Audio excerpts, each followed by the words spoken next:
Құрметті тіл ғылымы каналының көрермендері, бүгін мен сіздердің назарларыңызға академик Рабиға Сыздықтың өзінің 95 жылдық мерейтойына арналған халықаралық теориялық конференцияда сөйлеген сөзін ұсынғым келеді. Ана тілінің абызы ғалым Рабиға Сыздықтың тілге қатысты тың пікірлері, ойлары айтылған. Қалып жатқандарының алдында қиралаңдап, қисалаңдап, маймаңдап, трибунаға жеткен ыңғайсыз болар деп отырып сөйлеп отырмайын. Ең алдымен конференция өзі қалай аталды, жөндеп оқи алмадым. Неме ғылыми теориялық, ғылыми практикалық, ғылыми теориялық. Бірақ кейбір баяндамалар ғылыми теориялық баяндамаларға айналды.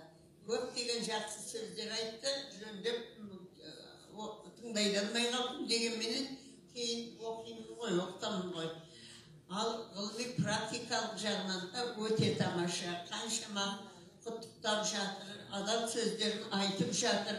Мүмкін бұл менің еңбегім дегеннен гөрі маған жасаған қошеметтеріңіз. Жасы келіп, 96 деген бір жас екен ғой, 95-96 болды ғой. Сол кезде шаршапта жүрген шығар, апамыз кішкене қуат болсын деп айтып жатсыздар, оны да түсініп отырмын. Ең алдыменен барлықтарыңызға мыңда бір рахметімді айтқым келеді. Өткенде 90 жылдықта осы аудитория ма, басқа ма, әйтеуір көзім көріңкірейтін. Қарап жібергенде жетсіздеп тұрған жас құрақ студенттер отырғанды. Дұрыс болған екен дедім. Осындай жиналыстар дейміз бе, баяндамалар дейміз бе, сөздер әрине барлығымызға да керек, айтып жатқан сөз. Бірақ соның ішінде жастарға, студенттерге айтылса өте дұрыс болар еді. Өйткені ғылым да жастардың қолында, қазір өмір де жастардың қолында, сабақ болар еді, үлгі болар еді. Мүмкін қазірде де отырған шығар студент жастар. Әрбір айтқан сөз құлақтарына құйып алса, үлкен мына өткізіп жатқан шараның жұмысы орындалған деп ойларым. Өте жақсы өткізіп жатсыздар, жақсы сөйлеп жатырсыздар. Әрине кейде сөз дегендер жабықтырып жібереді ғой, біргелікті болса. Бірақ біргелік емес, әртүрлі, әр жерден айтылып жатқан сөздер жанымды жылытып отыр, айналайындар. Көп рахмет.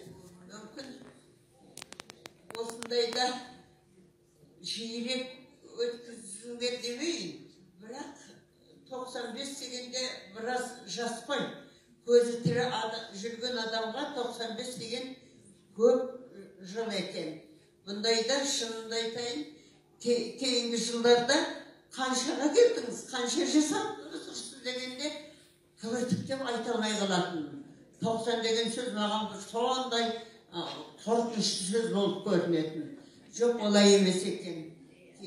Мына табиғат берсе, қазақша айтқанда Алла тағала берсе, 95-інде жасайды екенсің. Тек денің бір шама дұрыс болсын, ақыл есің ауыспасын. Әрқайсының айтқан сөздерін көңілімнің құтысына төгілмей құйыла берсін. Соны ойлап отырмын. Қалған өмірде аз жасайын ба, көп жасайын ба, әңгіме онда емес, бірақ осы өткізіп жатқандарыңыз менің шәкірттеріме, олардың шәкірттеріне үлгі болсын деп отырмын. Ғылымды сыйлау, мені сыйлап жатқандарыңыз ғылымды сыйлау. Ең алдымен айтып кетейін, менен осы жерден қайсыда болса да, ең алдымен мені президенттің атынан барып құттықтаңдар, үйіне барып құттықтаңдар. Алғы беріп жатқан орындерді қашан аяғынан басып келіп, біздің кабинеттерімізді аласыңдар демей, отырмаңдар деп отырмаңдар, өздеріңе апарып беріңдер деген сөзі әрине үлкен маған ой салды. Söz жоқ қуандырды, енді үкіметіміздің басшылары солай келіп құттықтап жатса, ол 2 күннің бірінде кездесетін оқиға емес қой. Ал маған ой салғаны, мына ғылым деген дүниеге үкіметіміз қазір қатты көңіл бөлген екен. Шынды айту керек, ғылым дегенде кейде өзі бүкіл өмірдегі барлық құбылыс сияқты бірде толқып асып, бірде бәсеңсіп қалады ғой. Қазір сол ғылымға көңіл бөлінбей жатыр ма, ақша аз бөлініп жатыр ма? Біздің институтқа кірген жаңа жас ғалымдар 40 мың жалақы төлейміз кетіп қалып жатыр. Енді 40 мыңға қазір өмір сүру деген кішкене қиындау ғой жастарға әсіресе. Ал мына бала шағасы бар, пенсия алып отырған, туысқандары бар адамдарға ешнәрсе етпес. Ал енді жаңа бастаған адамдарға ғылыммен шұғылдану үшін атақтан басқа, әртүрлі дәрежеден басқа ақша да керек екен. Сонда айтқым келеді. Біздің үкіметіміз ғылымға көңіл қоя бастаған екен. Президентіміз осылай деп отырғанда, шын бұл мені ғана қуанып қоймайды. Әрине сөз жоқ, маған да өткен қуаныш. Бірақ ең алдымен мені қуантқаны ғылымға көңіл бөліп отыр екен. Ғылым керек. Осы заманда керек әсіресе. Одан 50-60 жыл бұрында керек болған шығар, дәл бүгінгідей емес. Техника керек, ғылымның түр-түрі керек. Ал соның барлығы жастардың қолында. Жаңағы айтқан желкілдеп тұрған жас құрақ студенттердің қолында. Оның ұстаздары бар ма, жолдастары бар ма, солардың қолында. Сондықтан бүгінгі конференция сондай бір жақсы болды деймін. Сөз жоқ, ішінде оқи білген адамға таза теориялық, ғылыми баяндамалар болды. Мүмкін көбін тыңдайды, айтады бермеген шығар, қысқартып. Ал кейін басылып шықса, нағыз ғылыми түсініп, еңбегіңді түсініп оқитын адамнан айналып кетпессің бе. Тек қолына алып, бір-екі қарай салып, пәлен деген монографиясы шыққан екен деп тастай салғандар емес, нағыз оқып, сол оққан кәдімгідей түсініп, оны айтып айналасына. Осындай кітап шықты, әлі оқыңдар ма жоқ па? Менің бір шәкіртім, қазірде де бар бұл шәкіртім, мүмкін отырғанда шығар, осы жерде ең бірінші академияға келген күннен бастап бір кабинетте отырып келген адамдарымыз. Сол қазақ әдеби тілінің тарихы дейтін тұңғыш еңбегім шыққан кезде жеке жазылған. Соны астындағы бір жолдастарым ұстап алып, мына кітапты оқытыңдар ма? Жоқ, оқыған жоқ. Оқыңдар.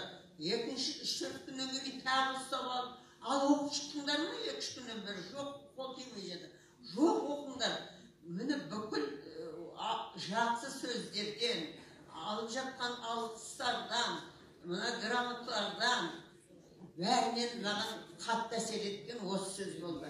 Күні кеше 10-шы класты ауылдық мектепте бітіріп келген, бірақ жақсы оқыған, көп нәрсені білгісі келген жас адам, ана менің әдеби тілдің тарихы деген кітабынан оқып, қаншама материал бар, қаншама білмейтін заттарымызды өндірдім.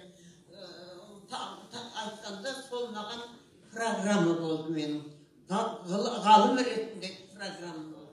Шынында бір нәрсе жазсам, керек нәрсені жазу керек екен, бір айтқан, қайта бермей. Кейде бізде ғылымда бір тақырыпты аламыз да, өмір бойы сонымен отыратынымыз бар. Ол да мүмкін керек шығар. Өгешігесіне дейін қалдырмасын. Бірақ жұртқа пайдалы жағында ойлаған керек екен-ау деп қалдым. Мен әдейі айтып отырған жоқпын, шұғылданбаңдар кез келгенімен. Ал енді мен өте көптеген тақырыпты айтып жатырсыздар ғой. Мынадай саладан айтқаны бар, мынадай саладан айтқаны бар деп. Соны тек өзімнің диапазонын көрсету үшін емес, бір ғажап нәрсені айтайын, отырған қалай қайнадайындар, шыдамдарым жетіп отырып қалғандар. Мына қазақта мақал көп қой. Қазақтың әрбір мақалы қазақ Орысша 1000 жылдық конституциясын статьялар сияқты. Әрбір қазақ мақалында бір-бір кәдімгі өмірге қажет статьялар жазды. Қазақтар айтады, ашыққаннан құныққан жаман дейді. Ашыққан белгі ғой енді, бір нәрсе ішкің келіп жегің келгені. Ал соны ішіп жеп алып, тағы да ішіп жесең ары қарай деп құнығып кететіндер болады ғой. Сол құныққан жаман демейді. Ашыққаннан құныққан деген сөз бар. Сол да керек сөз екен. Тек ашығып қоймай, құныға да білу керек екен. Құнығуын біз әйтеуір жем екен, білсем екен, алсам екен деп. Содан бір пайда шығарып, содан бір сөз айтып. Біздің ғылымымыз әсіресе тіл білімі дейтін ғылым, бүкіл математиканың дүние жүзіндегі ғылымдардың құдайы, патшасы математика болса, сол математикаға ең жақын келетін гуманитарлық ғылымдардың ішінде тіл білімі екен. Өйткені тіл білімі орысша языкознание, ғылыми тілде лингвистика, қазақ тілінде тіл білімі. Тіл туралы зерттеу ол нағыз қиын нәрсе екен. Математикадан кейін ең қиын осы ғылым екен. Өйткені қиметтер қайнатып, суытып, кептіріп, ұнтап, әуре болып барып бір нені шығарса, айтайын деген ережесін, бір элементті шығарса, бізде ғылымда қазақ тілін зерттеуде айтқан бір сөйлемімізді дәлелдеу үшін ең кемінде бір 50-60 кітап оқимыз. Кімде кездесті, қай жазушы осы сөзді қолданды, қалай қолданды, қандай мағынада дегенді зерттейміз ғой. Мұна ғалымдар тіл білім базары түсініп отыр, қалғандарыңызға да айтып кеткен ғой. Ғылым деп айқайлаймыз, ғылымның да барлығы керек, бірақ ішінде ең қиындары бар. Сол қиынның қиыны біреуі математика болса, ғылымның патшасы. Екіншісі сол патшаның кейінгі келе жатқан жолдасы тіл білімі ғылымы екен. Соғаны құрметтеп келіп отырғандарыңызға рахмет. Әрине отырғандардың бәрі тіл білім базары емес шығар. Сол тыңдайықшы. Осы не болып жатыр екен? Тыңдайықшы. Тілмен шұғылданып жүрген пәленбай жасқа келген адам қалай қартаяды екен? Қалай мұржиып, тыржиып қалған екен деп соны көрейін деп келмеген шығарсыңдар. Бір нәрсе естейік. Осы ғылым деп айқайлап жатқан заманымызда ғылым туралы не айтып жатыр екен, соны білейік деп келген боласыздар. Соған да рахмет. Көп сөйлемейін. Созылып кетті-ау деймін конференция. Жақсы созылды. Артық сөз жоқ, бірақ кейден де баяндама дегенде оқысаң сондай әдемі, халыққа тоймай қаласын. Тағы жазғысы екен осы туралы деп. Бірақ топ алдына шығып сөйлегенде қысқарақ болғаны жақсы ғой. Сосын бір айтқанын қайталай бермей, бір-екі сөздерде болды, бір айтқанын үшінші, төртінші рет қайталап тұрған. Оларға да рахмет, әйтеуір бір нәрсе дейін деген шығар. Ал енді негізгі менің тыңдап отырғаным, көзім көрмегесін жөн тыңдай да отыра алмадым. Соған қарамастан, нағыз ғылыми конференцияларда, ғылыми теориялық конференцияларда